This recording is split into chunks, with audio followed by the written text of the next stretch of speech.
Welcome back to the channel. We got some exciting news to talk to you about today. We're looking at a piece of property that we had mentioned earlier in another video to purchase. Property's been for sale for a while, so we wanted to take a look at it to see if it's anything that might interest us from the American farm restorations perspective. I know it's currently hayed, so they got the hay off it. It's part of a older farm.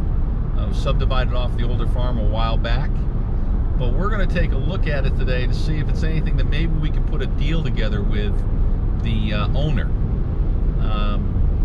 We don't know an awful lot about the owner other than a couple owned it and have known it since like 1984, and so we'll have to take a look at it today, and then maybe we can put together a deal on this. So let's take a look at the property and see what it looks like. So before we get started with this video, I want to give you a little bit of background as to why we're looking at purchasing this particular piece of property. Number one, it's located very close to the famous Saratoga Springs. Saratoga Springs is known for its spring water as well as its horse racing history.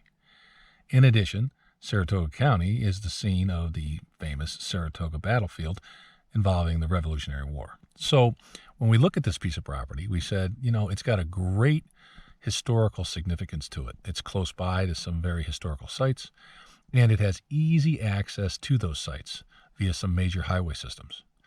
In addition, Saratoga County generally is close by to a lot of major attractions and events. You've got, just to the south, you've got the city of Albany, which is the capital of New York State. About 2 hours south of the city of Albany on a major highway is New York City. So from Saratoga County to New York City, it's only maybe 2.5 to 3 hour ride. If you wanted to go to Boston, that's another 2.5, maybe 3 hour ride. If you wanted to go north to Montreal, that's only about 1.5 to 2 hours away. In addition to Saratoga, you have Saratoga Lake. You've got the Adirondack Park. The Adirondack Park of New York State is known for its hiking and skiing, hunting and fishing. In addition to that, you've got what's called Lake George, which is just a few minutes north of this particular location, which is a famous tourist attraction. In addition to Lake George, you've got just above that Lake Champlain, which is home to the famous, and although albeit alleged, lake monster known as Nessie. So there's really a lot of areas that are really close by to this particular piece of property that made it very attractive. Okay, so here's the property.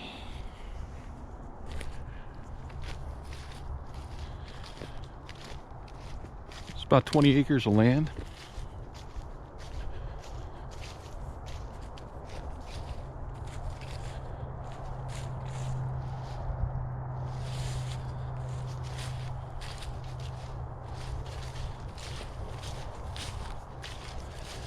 Runs basically from that hedgerow over there all the way back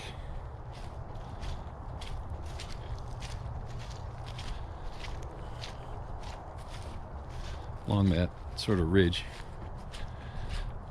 to through the trees. Goes back through the trees, according to the map, I want to say 150 feet, 200 feet, and then cuts back through here.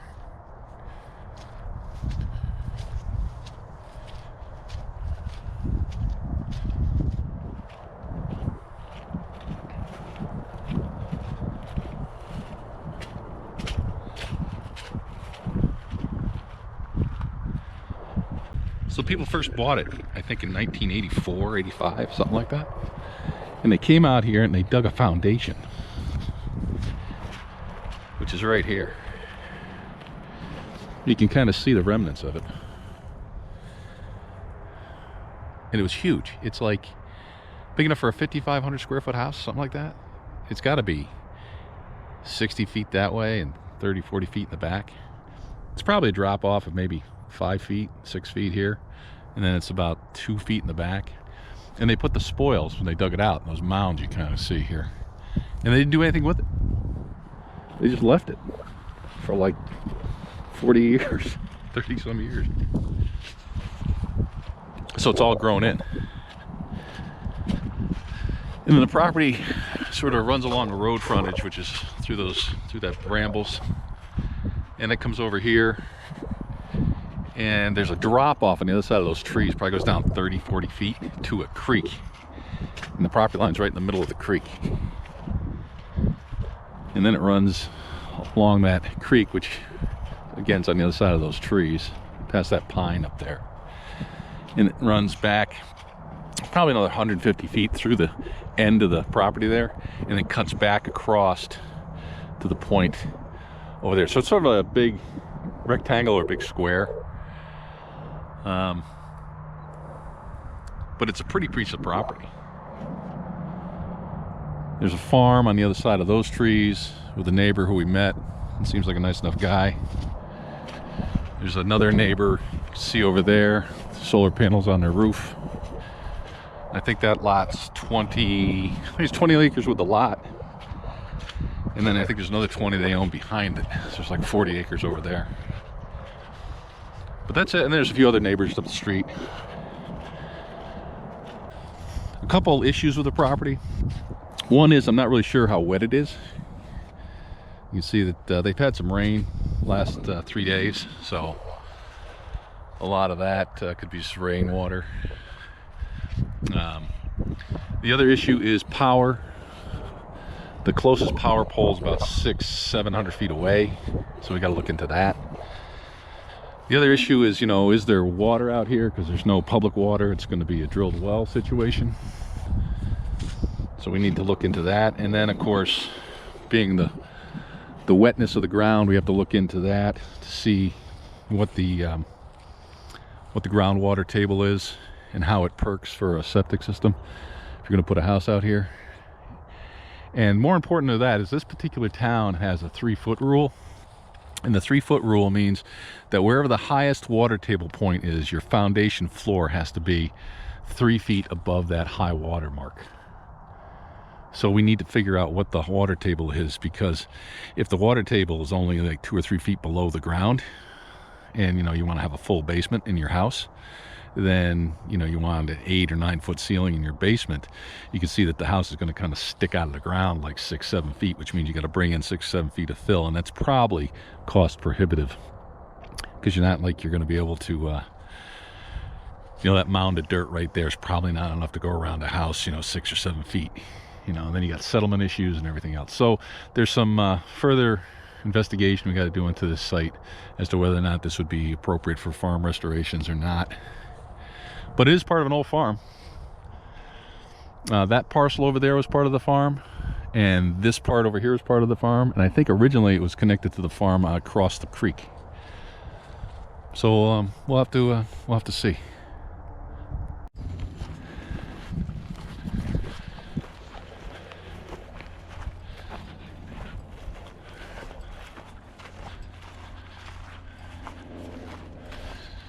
This is our dowser. He's coming out today to douse the property. Okay, I know a lot of people out there are going to say, well, what are you doing with a dowser?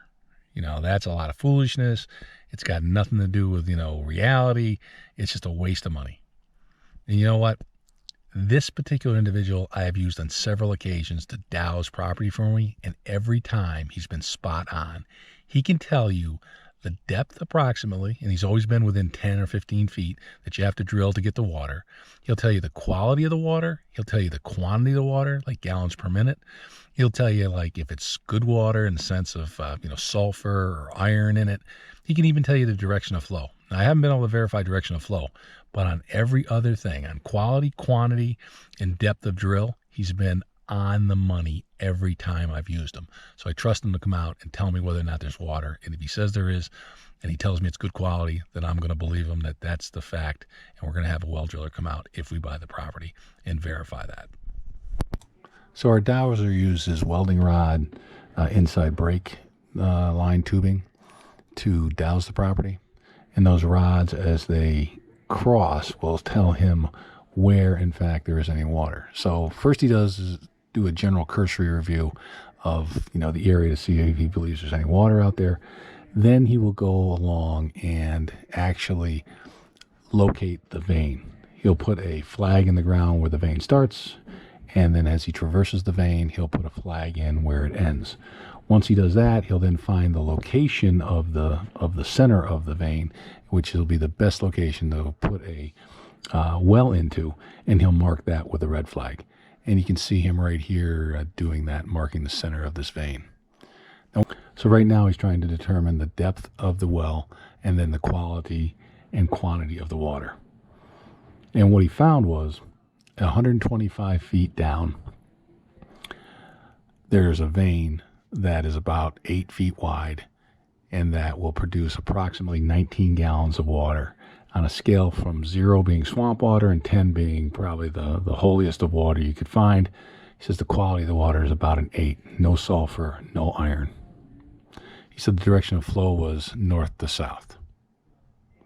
If we purchase the property, now that we have it marked, we'll have our well driller come out and drill a hole down 125 feet and see how accurate our dowser was. But like I said, every time I've used him, he's been spot on.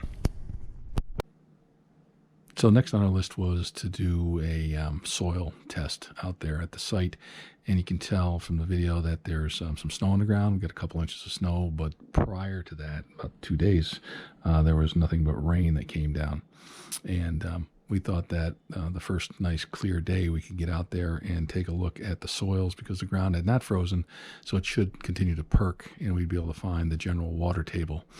This was upstate New York in the late fall, early winter, so it wasn't surprising to have some snow out there. So we went out and the 2 high spots, we dug 2 holes about 9 feet deep. Both holes produced a groundwater table of about 8 to 9 feet below the surface. And then we went to a lower location on a side slope that might produce a good spot for a leach field should a structure be built out there. And that produced water at about 5 feet. So that was good because that provided about 4 feet of separation, which you need between your septic field and any groundwater table.